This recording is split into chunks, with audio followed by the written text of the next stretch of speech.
Works for me. All right, thank you very much, Sebastian.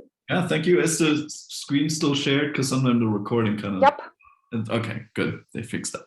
All right, so thank you very much for inviting me to your Build a Cell seminar series. I'm Sebastian Maerkl. I'm an associate professor at EPFL. That's the Swiss Institute for Technology in Lausanne, Switzerland. And today I'll tell you about all the things we've been doing for a while in this realm, and of course, sort of what we've been thinking about biochemical constructors and synthetic cells.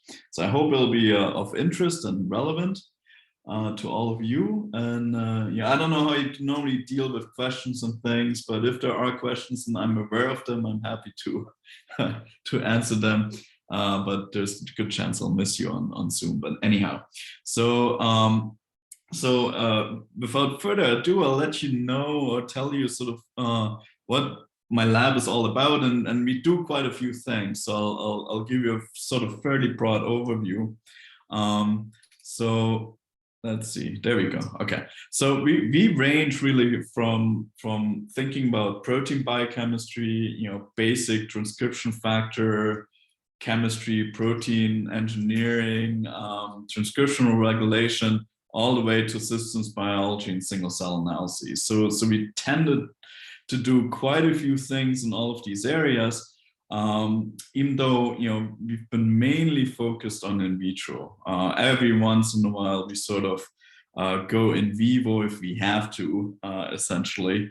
But I would say sort of probably, you know, 3/4 of our work is in this in vitro domain. So it's again, so if you've been heavily involved in protein biochemistry, we ramped up, you know, obviously the cell-free work over the last almost 10 years now, I guess.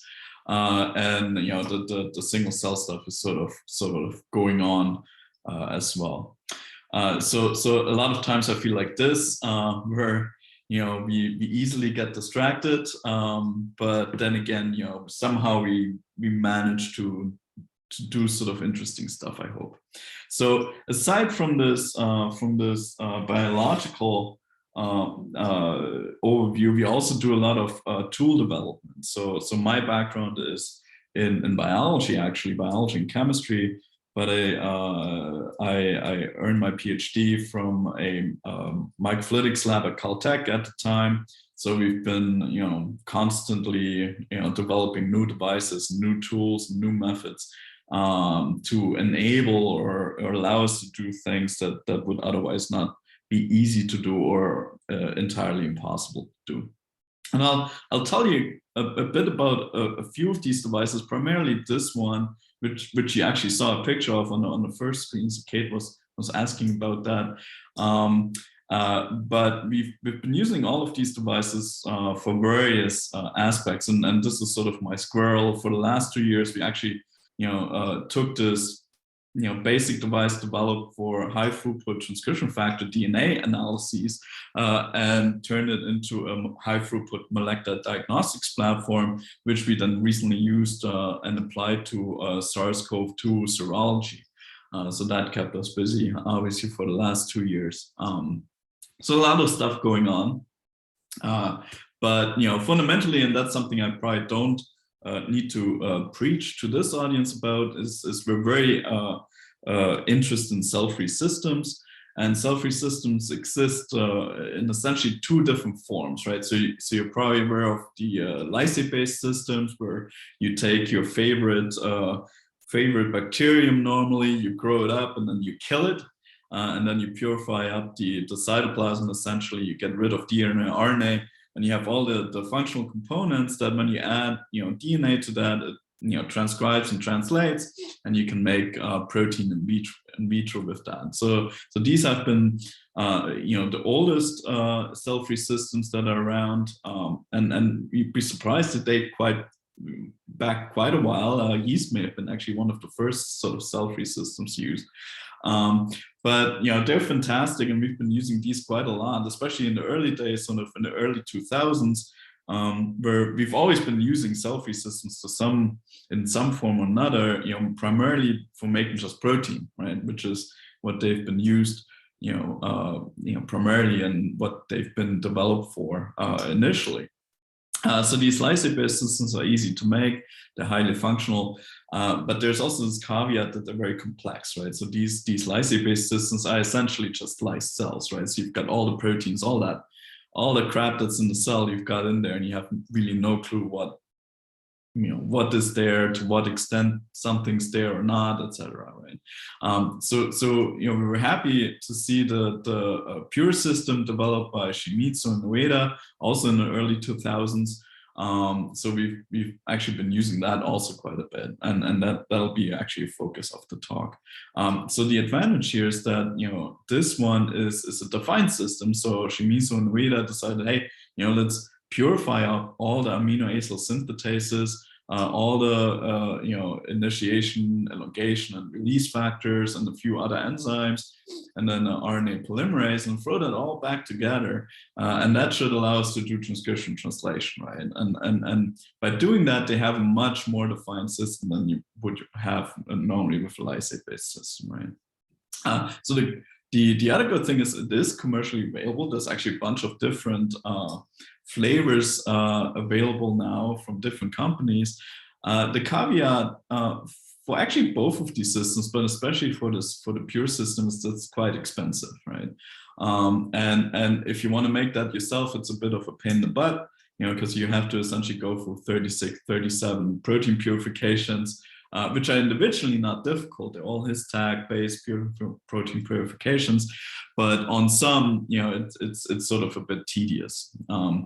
But we like that system a lot, and then it happened that one of my PhD students, Barbara Lavikova, decided, hey, why not just do that differently?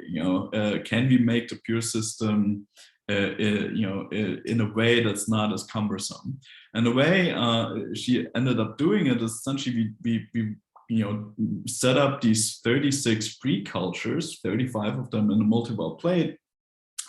We grow them up, and then we toss them all into a single flask and induce them there. We harvest the cells, and then we do a single pool purification of all 36 of these proteins. And it turned out that worked extremely well. And you essentially go from 36 purifications down to 1, while retaining this complete flexibility of being able to leave out components, being able to adjust components, etc. Right? So that was quite neat. And she showed that we can make, and we call that the one-part pure system. So she was able to show that we can get the system to work as well as the commercial one. When we talk about this homemade pure, that's essentially us making pure, with the normal process of individual protein purifications. And this was sort of another attempt by another group where they had multiple genes in the single plasmid, express it and then purify it. So it works really well. And it's also cost effective, right? So essentially, if you compare to Pure Express, is probably the most kosher comparison that you can have. You can essentially get way more protein per buck than you can get out of Pure Express, or vice versa. It's essentially the cost per microliter goes down significantly. So for us, that was, even for us, where we do most of our work in microfluidic devices, even there, that made a difference. Right? So anybody who's interested in this, actually, we have both a Jove and the original ACSM bio paper, so you can take a look at this and make your own pure system. And all of the plasmids are available from Agene. I think by now all of them should be available. So the other thing, though, that we started thinking about a long time ago, so this goes back to the early 2000s, is everybody was sort of using these cell-free systems, and Vincent Noriot and co had just published a very interesting seminal paper in PNAS where they showed for the first time that you could take these lysate-based systems, I think he used at the time, and still does.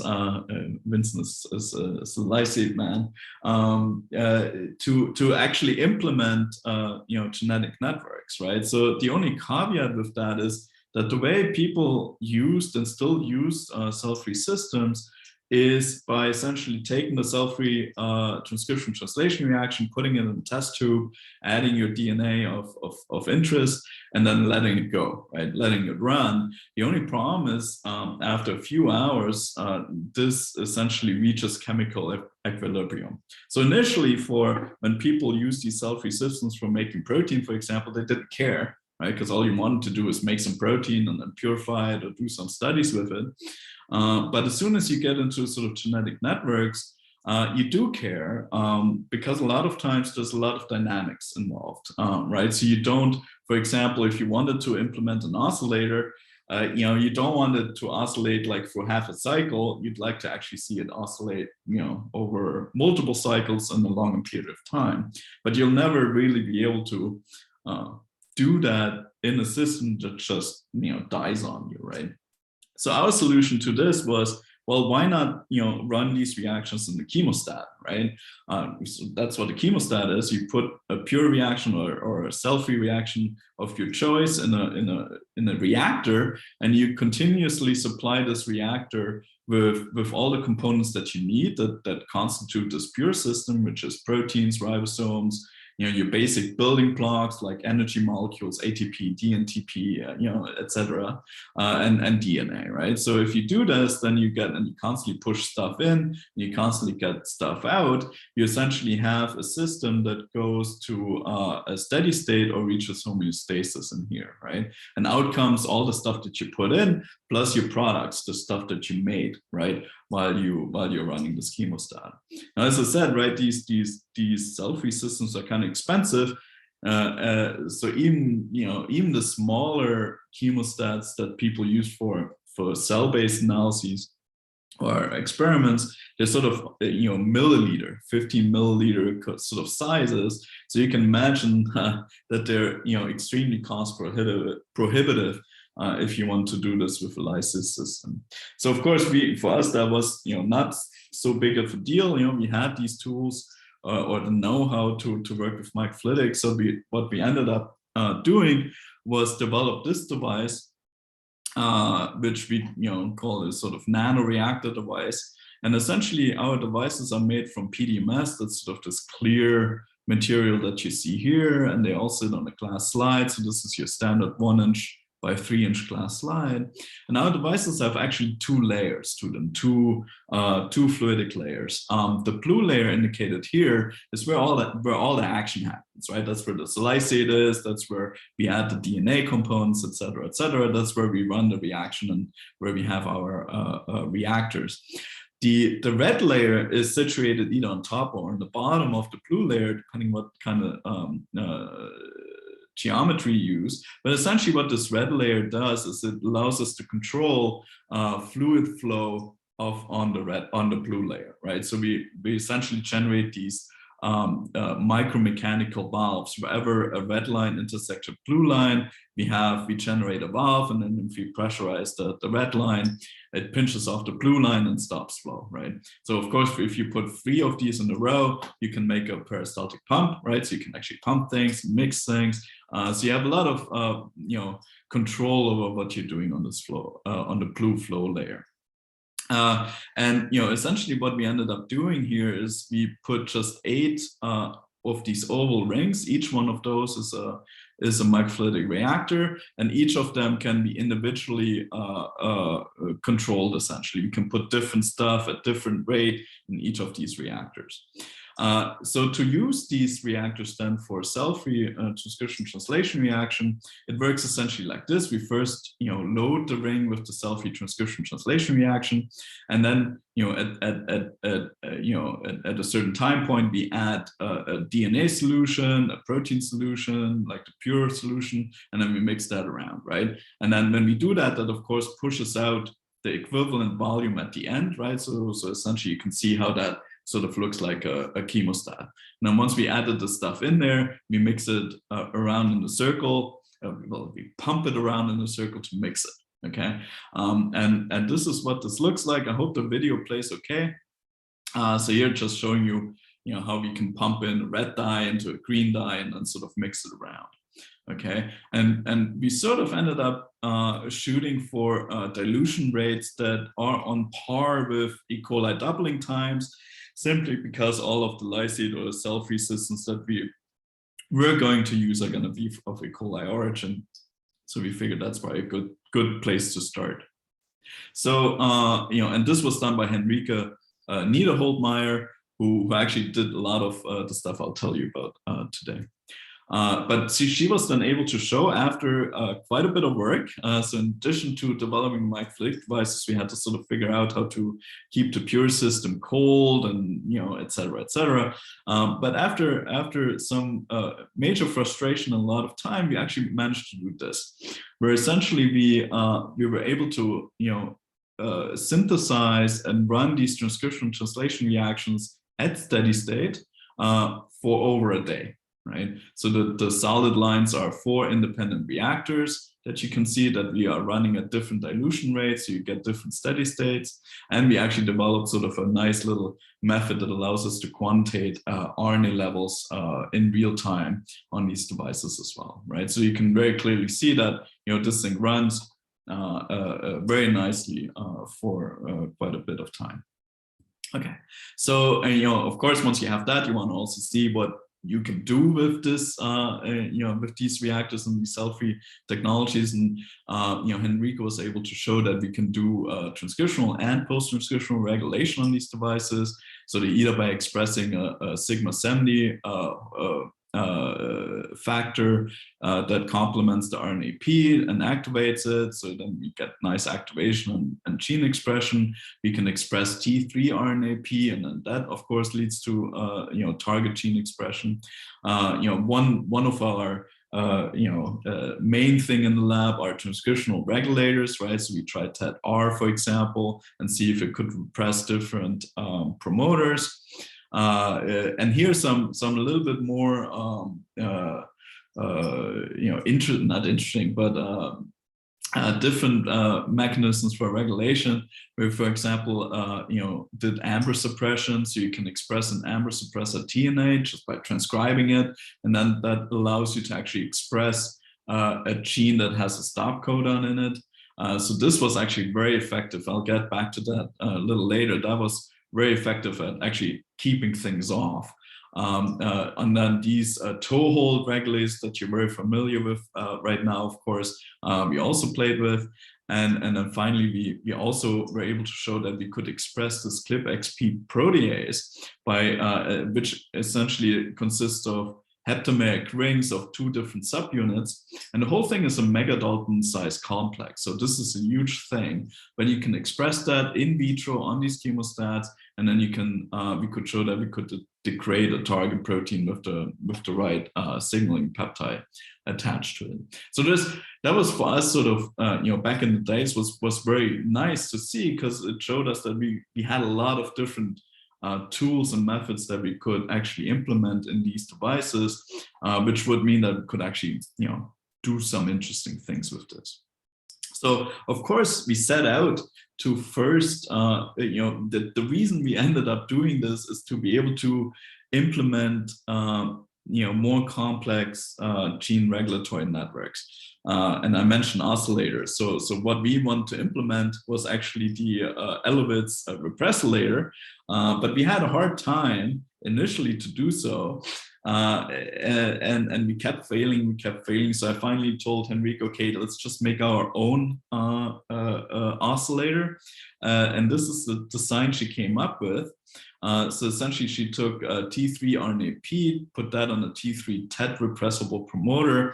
And then this T3 RNAP, if it's expressed, will express a amber suppressor tRNA that I mentioned before, which is required for the translation of this amber TET-R transcriptional repressor. So once you start making that, this repressor will bind to this promoter and downregulate T3 RNAP. So you can already see, as you downregulate T3 RNAP, you essentially don't make this anymore, which means that you don't make that anymore, and then you start making T3 again. So you have these cycles that you go through.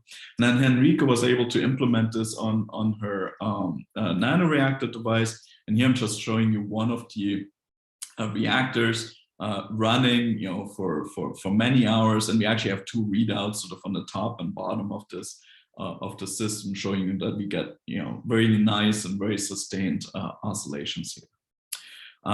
So then it happened that a student in Rich Murray's lab actually read our paper and was excited, or maybe he thought, oh, these guys are just, I don't believe them, I have to see this for myself. So he came over to Switzerland, and it was the beginning of a very nice and very productive collaboration between Zach, Richard's student, and Henrika, who essentially were able to show in a very short amount of time that we could use the system to engineer and forward engineer fairly complex and de novo gene regulatory systems. By the way, here we used a lysate-based system, so we went back to that, and here the Elovitz repressilator worked very well. And we could actually substitute different transcriptional regulators in the Elovitz repressilator, have that still work. We made a toggle switch, like a four-node system will be a toggle switch, and we made a first 5-node repressilator type network. So we were able to show that you can do a lot of engineering in a very fast and very rapidly in very small amount of time. And one thing that was interesting that I pushed them on was sort of this question, well, if you do all of this engineering in vitro, right? Well, most people might want to probably implement things eventually in cells, right? So can we actually translate these systems that we engineered in vitro directly into in vivo? And it turned out that that's possible. So you can just take these repressilators or toggle switches. Actually, we just tested the oscillators, and you transplant them into cells, and they work very nicely and with the same oscillation frequency as we've seen in vitro, I mean. So there were a lot of not interesting things, but if you're interested in this, you can read up on that in this eLife paper. So of course, we didn't stop there. We also started, thinking about more, can we use these cell-free systems to study and engineer gene regulatory networks. So I won't belabor this point, but Zoe Swank has done quite a lot of nice work on this front together with a postdoc, Naila Kunakon, to show that we can do high throughput, essentially systems analysis using cell-free systems on our microfluidic devices now as well. So again, in the interest of time, I'm not going to go into this much, but just to throw it out there and maybe pique somebody's interest. But of course, the reason why you're all here and also why I'm here is this question: can we build a cell? So this thing has been on my mind for quite some time, and I think now we sort of reached a point where a lot of people are actually talking about it, and I just looked at your website, and you don't pose it like this. You're more optimistic than I am. You pose it like that, right? So you don't ask the question, can we build a cell? You're like, yes, we can build a cell. So how do we build a cell?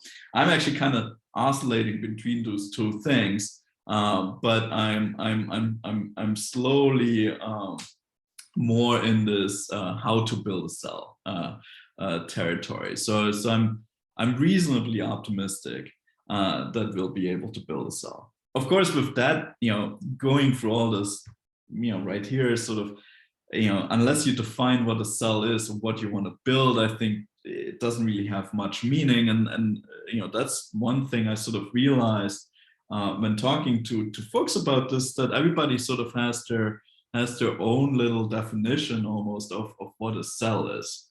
And I'm just looking at, there was a question in the chat. For your systems analysis experience, what is the readout? Is it fluorescent protein? Yes, so we essentially have two main readouts. And the main readout is protein fluorescence. And that's probably, 90% of what we use. As I mentioned before, we also have developed a little tool to allow us to detect and quantitate mRNA in real time, and that's also based on fluorescence. So essentially everything is fluorescence, but it comes from different sources. So it's a protein fluorescence, or it's sort of a binary probe, a FRET pair that we use, or quencher, fluorescence pair for the mRNA analysis. But yeah, so everything you'll see is essentially fluorescence. Okay, so anyway, so going back to building a cell, right? So I think we kind of need to design or define what a cell is. So I think it sounds easy. It turns out to be maybe not as easy as you think. I think the first question one can ask oneself is, is the cell supposed to be alive or not, right? For me, it always meant if you want to build a cell, it should be an alive cell. All right. It turns out that not everybody thinks that way, and there are actually cells in nature that are not alive, right? So this whole question is very interesting. I think we'll, again, we won't go into much detail here, but I'll also in the next slide sort of give you what inspires us and how we think about these systems and what a synthetic cell is. For me, ultimately, what I would like to see is really us building something that has or meets all the hallmarks of a system that one would consider to be alive. Okay, so of course, here's two reviews, right? And you see, I think neither one of them is complete, because both of them miss evolution or evolvability, I think. They have adaptability. It's a bit different, right? But just to give you an idea, right? And this is already a pretty exhaustive list. So for me, actually, the most important thing at the moment that I'm thinking about is growth and replication. Right? I think ultimately division will be extremely important, and you could argue adaptability. I think that's interesting, but you can already sort of see, and I kind of left out compartmentalization. And yes, we probably will need, it'd be very nice to have this thing compartmentalized, just to have it look more like a cell, right? But I think, you see already, I think there's a lot of different ways to potentially think about this. And most likely the very early systems and the state of the art that you're seeing right now in the field, right, is everybody sort of picking one of these things and sort of trying to make headway, right?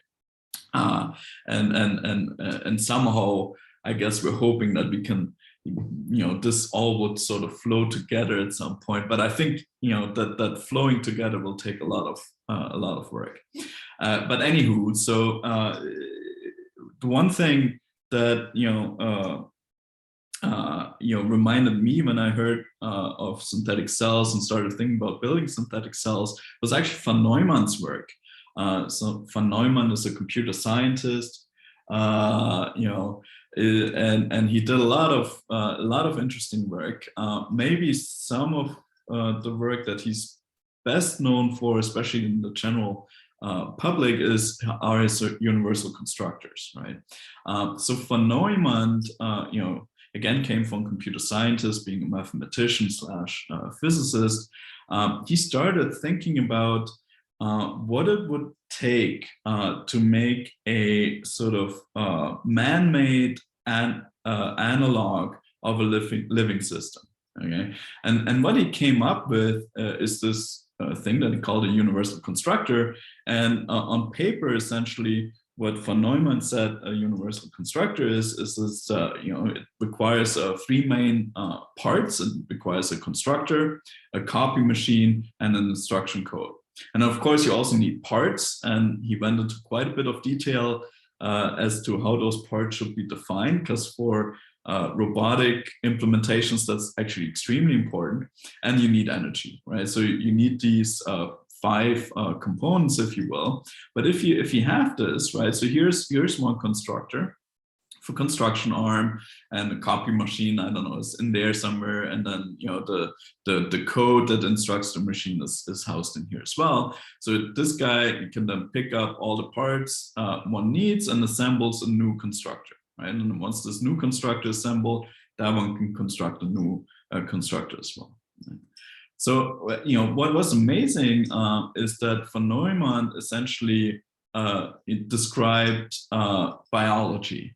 And none of this was known at the time that von Neumann actually developed this concept, but it's clearly analogous to exactly how nature sort of constructed living systems, right? So you have a constructor, and for us, constructor in biology are proteins, ribosomes, tRNAs, all the molecules of function. You have copy machines, that's actually the same thing, right? So here it's proteins. The copy machine would be DNA polymerase, for example, and an instruction set. So the instruction set is DNA. Now, you need building blocks for the biochemical constructor. Building blocks is a little bit more straightforward. It's actually fairly well defined, I would argue.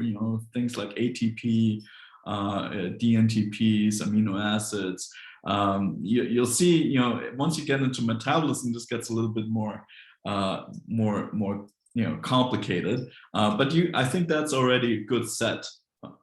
That's basic enough and functionally enough to do a lot of work with. And then energy, is again the same thing, ATP essentially. Okay, I'm like the dog on the picture that I showed you. I'm getting distracted by your comments, but I think there were no questions. There's just exclamation points. So we're good. So I hope I'm not confusing anybody yet, but you can sort of see so that's how I started thinking about this. And of course, that's what we would do and would like to do on our nanoreactors. So I'm just throwing this out. The reactors sort of evolved a little bit from what Henrike had developed. So Barbara, whose work I'll tell you about next, sort of refined our nanoreactor. It's still 8 nanoreactors. The main difference now is that instead of metering in volumes, we actually hard-coded the exchange volumes into the ring itself, and that just made the whole thing a little bit more robust and easier to use, right? So anyways, so that's just what we're using, right? So of course, what we want to do is implement a biochemical constructor on our microfluidic reactors.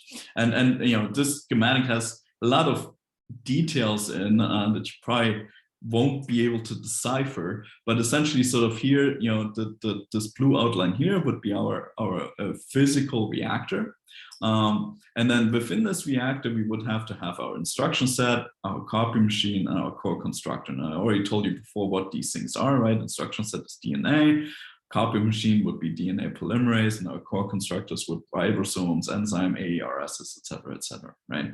And then in we push energy and building blocks. And then if all of this is sort of would be able to self-regenerate, you just have sort of an infinite universal biochemical constructor going on, right? Of course, I think trying to do all of these things immediately at the same time is more than optimistic. So we ended up deciding to focus on the core constructor, and out of that we decided to look at whether we could self-regenerate amino acyl synthetases and RNA polymerase. Okay, so that's what we set out to do, and this is sort of one of the key schematics. So I'll try to explain this because this tells you how we do these experiments on our nanoreactors, and then sets the base for everything else that is to follow. Okay, so the experimental implementation is as follows. We essentially have 3 phases in every experiment. We have a kickstart phase, we have the self-regeneration phase, which is essentially the experimental phase, and then the washout phase, which is a control phase. And we set up multiple experiments on the same device. So remember, we have 8 reactors. So we devote normally 2 reactors to a positive control. the way that works is we load, and first of all, we load all of the rings with full pure. Okay, so we're using the pure system here. All of the rings are loaded with the complete pure that we call kickstart, because you need something to get started, right? And that needs to be the full pure. Now for the positive control, we have the full pure and we add DNA coding for GFP. Okay, and then we just go into our chemostat mode and we run this for 20 hours or so. And during the self-regeneration phase, nothing really changes. We just have GFP there, and this is then to show that essentially we can reach these steady state levels. Okay, meaning that everything is going fine with our pure system, everything is going okay with our microfluidic nanoreactors. And everything is is hunky-dory, right? It also gives us a very nice reference, right? Just so this green line that would be as good as GFP as we can synthesize in this particular experiment. We then also implement negative controls, and these tend to be extremely important. So we kind of start like the positive control. We have the nanoreactors. We load this with the full pure with GFP. But then instead of keep on going with the full pure, we actually switch to a delta pure. So the delta pure is pure minus one of the components that we're going to leave out that we want to self-regenerate. So maybe one of the amino acyl synthetases or a T7 RNAP, for example, right? And the reason why the delta pure negative control is extremely important is to actually demonstrate that the component we're leaving out actually leads to a cessation of function. Because if you don't do that, it might turn out that you think you're leaving out an amino acyl synthetase, but you have so much contaminating amino acyl synthetase of the same kind that your system is actually still working just fine, right?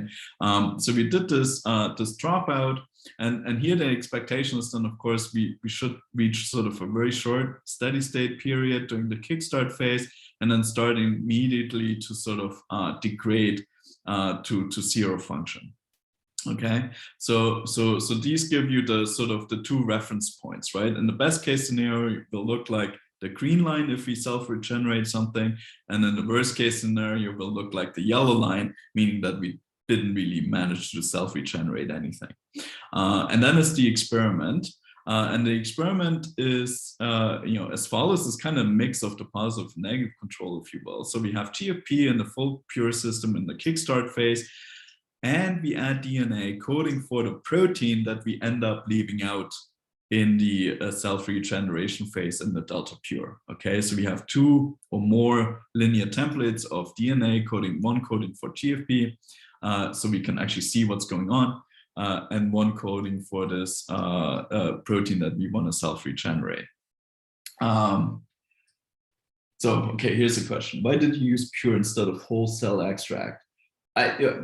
Okay, I can't leave out stuff in a wholesale extract, right? Plus, it's just a mess. I can get back to that. I think but in pure, we know what's in there, right? So in pure, it's a defined system. We have 36 components. If we leave something out, in principle, every component that we leave out should lead to a complete cessation in pure function. And then if you can actually regenerate that protein, we go back to functional pure, right? So that's one of the main reasons to use pure. It's well defined. It has 36, components. So it's a fantastic system to start with. Okay, I hope that answers it. Okay. So we do the self-regeneration then, and so here we switch to delta pure, right? And I said before, if we just switch to delta pure and we leave out that protein that's important for function, then we should just die. But because we had made more of this protein initially, and we keep making this protein, we can actually reach the self-regeneration phase where we keep functionality because we're constantly making enough protein that we left out in the delta pure to keep us going. And then finally here was just another control that I wanted to do, which is we do a washout, meaning we leave out the DNA coding for this protein. So it's essentially like this negative control. So again, we should get some washout at that point, or a cessational function. It turned out there was actually some very interesting information that we gained from this phase, which I'll try to remember telling you about. Okay, I'll answer the next question. Will be answered right now. So here's what we ended up doing. The first thing we tried was to self-regenerate an amino acyl tRNA synthetase, in this case asparagine RS. Okay, so we set up the experiment like I just explained to you. So all the colors, all the traces are the same, right? So just to walk you through this. So in the first experiment, we had 2 rings that were positive control that made GFP. So that gave us sort of the reference. Then we had 2 rings that were the negative control that showed us when we get this washout. Okay. So again, time scales, because that was the question, right? So time scale here is normally 24 hours. Washout in this case sort of happens at around 10 hours. Okay. And then the experiments are these reactors. And all of these are 2 reactors, right? So you can see we're not really that noisy. We're pretty good. So in one reactor, we add 0.05 nanomolar of linear template coding for this. And then what happened is that you can see we get this increase in duration that things seem to be functional. It's not great, right? I mean, we get maybe an hour or 2 of improvement, meaning that, we managed to sort of make clearly something happened, something in the right direction happened, but it wasn't quite good enough yet. So we didn't quite synthesize enough of this protein to match our dilution rate. So we still got washout. But as soon as we added 0.1 nanomolar of linear template, you can see that we get very nice steady state for this entire duration of the self-regeneration phase. And then we wash out, you see the normal washout phase, right? So 0.1 worked very well. And then we looked at higher concentrations of this linear template. And at 0.5 nanomolar, sort of everything looks good, but we're nowhere near the yield that we achieve or we could achieve without adding this, right? So it already tells you that there's a significant loading effect that's going on if we add too much of this, right? So the resources are spent mainly on making this, even though we don't need to make that much of that protein to be functional, right? And then at 1 nanomolar, it's just even worse, right? And then here you can see in the washout phase, sort of this interesting behavior where you actually get an increase for a while, and then we wash out. So that's also another indication that essentially we ended up making too much of this protein, that we actually ended up being, as you wash it out, you actually reach some optimality, and then you go down again. Right, so these experiments actually gave you a lot of information, but essentially what this showed to us was that we were able to sustainably for this sort of 16-hour period here synthesize and self-regenerate this one ASRS. Okay, and then of course I asked Barbara, let's see how far we can push this. So she then decided to let's see if you can do 4 amino acyl synthetases in parallel, and turns out that you can do that if you have the right linear template concentration. And here we go out to not quite 24, some experiments 25 hours plus, right? So we don't do a washout here. So also we just want to see how long we can sustain this, right?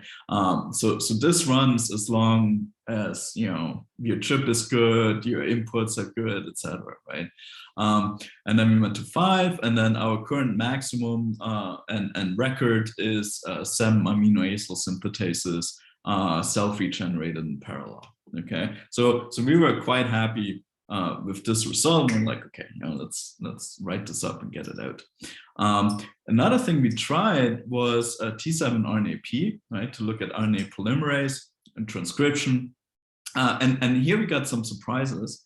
So initially it's sort of the same as before, right, where we keep adding more and more linear template coding for this T7 RNAP. And initially, if you add not enough T7 RNAP linear template, you don't really do much. As you add more, then you get sort of in the zone where you start seeing something okay happening, but you get still washout. And then if you add the right amount, you sort of get to a nice steady state. Okay, and then funny things happened. Then we added 0.065, and we actually got something that was higher than the positive control.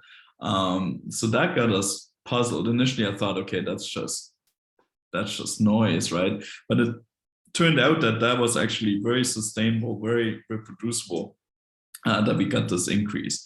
And then, like before, as you go down, as you go up to higher concentrations, you go down in yield, you're very robust, but you're just not making a lot of this GFP, okay? And then we see sort of these usual washout peaks as well. So then we said, okay, it's sort of interesting, right? So you can actually plot optimality here, right? So I asked them to plot T7 RNAP DNA input concentration versus essentially the yield that we achieved, or the functionality, if you will.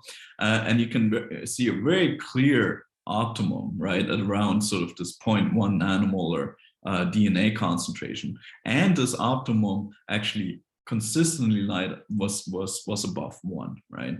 So we ended up setting up a fairly coarse-grained model of the system, but it recapitulated all of the dynamics, all of the functions and characteristics that we saw in these experiments, including sort of this optimality curve, right? And it turns out that this is due to resource loading and resource allocation, which is described on the paper, but we're kind of running out of time. That's why I also cut it from the presentation. But there's a lot of interesting tidbits in terms of like what you need to do in order to sort of optimally design and implement these systems. Okay, so to conclude, I hope I was able to tell you and demonstrate, convince you of the fact that we developed a bunch of technologies and methods for advancing the field of cell-free systems engineering, and we were able to show, I think for the first time, that we can actually generate and implement a self-regenerating universal biochemical constructor, which is what I will call it for probably a few more years before I start calling it a synthetic cell. But I think we're on an interesting track, and this is a really great system for for optimizing, for debugging, and to get this stuff actually up and running. Okay, so of course there's plenty of work to do for everybody that's listening, as well as us. But what we're focusing on are the following. So we'd like to ultimately, right, regenerate all of the non-ribosomal pure proteins, maybe all 36. We'd like to regenerate tRNAs, and there has been actually very nice progress made by groups in Japan on this front, as well as DNA replication. So there's just some very nice advances coming out of Japan that you probably want to keep an eye on. So I'm pretty sure that will be doable. And then of course you'd like to do the ribosomes, and that's just plain scary. But again, it would be great to have that working as well. But so our focus is mainly on this, and we're kind of dabbling in this. It turns out DNA replication is not as easy as it looks. So that'll be interesting as well. But we'd like to have all of these things running on our reactor at some point in time. Of course, there's challenges. So from the get-go, if you just do sort of back on the envelope calculation in terms of what the pure synthesis capacity is versus how much protein you would actually need to make to reconstitute a pure system, we're about an order of magnitude off. Okay, so that's a problem. We have some ideas on how to solve this, so we'll see how that goes. And then, yeah, I think this question sort of keeps coming up. I'm actually not super worried. I mean, we know that one of the amino acid synthetases could be a problem where the other 19 should be okay. So I guess it mainly applies to the ribosome if you want to think about it that way. And of course, sort of, linked to that, would there be any essential components be missing in actually making having pure make itself? So all of these questions are in the ether, but I think there's also a lot of work going on this front. So I think we'll do okay. It'll be interesting times, right? So last but not least, here's our team. Given that we're easily distracted, we have sort of a smallish group at the moment, and the two people working on the Cellfree stuff are Laura and Raghu, who sort of have to follow up people like let's see, go through the list. So Barbara, Nadanai, Zoe, and Henrique, of course, are the main ones that have essentially contributed to the work I presented and to the work that we're currently doing. And of course, we need money to pay these people, so we thank the funding sources as well. And with that, I'll thank you for your time. And I'm happy to try to answer any more questions as they come along. But I don't know, Kate, maybe, I don't know how you normally do these things. Thank you. First of all, I normally say thank you, and I want to say thank you very, very much this time. This was a fascinating talk. There are a few questions in the chat. I think there's one earlier in the talk. Let me scroll up. I saw something. Oh yeah, there's a question from Brandon that kind of was sandwiched between other questions that you were answering during the talk. Yeah, do you want if you could read the question, because that's going to go for the recording, read the question before you answer. Yeah, which one are you? So is it the would you agree that the constructor would be easier actually in microfluidic system rather than in life? Of course I do. Right? I'm biased, but yes. So I mean that's why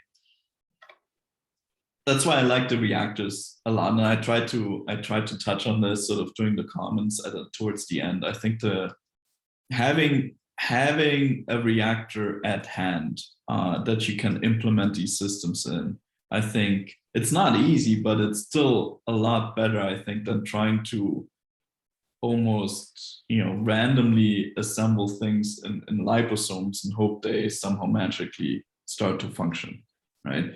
So it's sort of this, and as I said before, right, I'd like to, once I have the universal constructor working on the reactor, I would like to port that to vesicles, okay? But that's how I think about this, So yes, I guess the answer is yes. And then there are some questions later. Okay, first, Anna Marie is asking, she says, this is awesome. Is the paper out yet? I would love to dig my teeth into the data. Yes, so I gave you a bit of a boring talk because I hadn't talked about anything that's not published yet. so yes, you can read up on everything that I talked about online, and I think the references are in the talk. I can also send you the PDF, Kate, if you want that, if it's useful. But so yes, you can read all of these things in various places. Okay, next question from Aaron. Would it be possible to use this constructor to optimize wholesale extracts, maybe for biomanufacturing? So maybe I tried to answer the question, but maybe I misread it. I think someone else earlier was asking, why did you use pure instead of wholesale for doing okay, yeah, exactly what you're doing? Okay, I was confused for a second. So let me read this. To optimize wholesale. to use the constructor. No, not the constructor. I think maybe I'm gonna interpret, okay, Aaron, if I'm reading in the lines, I'm sorry, but if you mean the nanoreactors, then possibly yes. But I haven't really thought about this yet. But that, I think you should be able to do that. So you should be able to take a wholesale extract, run it in a reactor, and then continuously change parameters to see which changes actually are optimal. Now, whether that's preferred over doing it in parallel, I don't know, right? Because in parallel, so I don't know. It's an interesting question. Let's just put it this way. So there might be some potential there. I haven't thought about it yet. So yeah, I hope I'd sort of answered that. Yeah, I was planning on asking that question myself, because I feel like, I'm firmly in because I'm at the same university as Vincent, I'm also almost required, but honestly, I do prefer TXTL myself just because it's so much higher yields. Yeah. But it's so horribly not optimized. There's so many things we could optimize and we just don't, because it's a lot of work. I wonder if your system could be used to optimize all those things that we never bother optimizing otherwise. Yeah, again, I don't really know. Yeah. I think one way to think about it would be sort of to think along the lines of, I don't know which would be more optimal. I mean, with TXTL, you're getting reasonable quantities, right? So you could do an echo, a large scale. I mean, Paul Freeman has done a lot of this work, right? And I'm sure Vincent and Michael, the usual suspects, right? Yeah. At the moment, I'm not sure whether the nanoreactors would be particularly useful for this approach. They might be for certain things, but I don't know. I mean, it's similar also for Pure, right? I mean, Church and a few other people sort of really tried to optimize the Pure system. And, I mean, you can find conditions in which you get higher yield. But, it depends. See, I don't care about yield. So that's, that we're almost going in the opposite direction. So that's why I haven't really thought about this that much. Okay. Yeah. And then the question, I think that's last question from Adam. Fascinating talk. Would it be possible to do the same experiment with microfluidic vesicles? With microfluidic vesicles, I don't know what that is. If Adam is here. Adam, if you want to unmute or add explanation. My guess would be he means something like the stuff from the Decker lab, where they do microfluidic creation of vesicles. Yeah. Well, if microfluidic vesicles, I'm not sure exactly what you're referring to. If you sort of think about sort of droplet microfluidics, where a device makes a bunch of droplets that you can encapsulate Cellfree in, the answer, I think, like vesicles created in microfluidics. So you just explain the word with the same word. Yeah. Okay. I don't know. So what's this? Can you describe that a little bit more, maybe? I'm not familiar with this paper, or at least I can't. I'm horrible with names, so I'm more of a visual person. So do you know? I think I know that paper that he's talking about. Maybe he's gonna give us a reference in a sec, but I remember there was this paper where they created vesicles in microfluidic while encapsulating Cellfree system inside it. Yeah. Okay. I mean, that's what I'm referring to. So I think we're all on the same page. I just assume we are. So I call that kind of droplet microfluidics, where you can generate sort of a water and oil droplets that have a a lipid coat, if you will, and then you can run Cellfree reactions in each of these droplets. The droplets themselves, they're still going to chemical equilibrium, right? So the answer is in that form, no. So let me see. Let's see what the yeah. So the answer is no. You can't, because there's still, well, never's never. Right? But if you think of them as closed vesicles, then they're just like a test tube. So you still need exchange, right? And certain things exchange okay, other things are really difficult to exchange. So there are people thinking about Pullman, I think, and Sis, I get, so there are people thinking about doing this, but it's not really how a cell works, right? Right. So essentially, what the reason why I like it is because you can achieve encapsulation, and you can encapsulate in a lipid bilayer, right, which is very similar to what a cell would look like. But what the cell does, it manages to get stuff in while keeping all the larger cellular components confined, and then it generates volume, and then fissions or buds, or somehow divides, right? So that's the long road that we're trying to get into. But I don't see an easy way of how you would, at the moment, implement a steady state Cellfree reaction in these vesicles. Yeah, that makes sense. Right. All right. If there are no more questions, I want to say thank you again. And the two questions that I was going to ask myself were asked already, so I'm covered.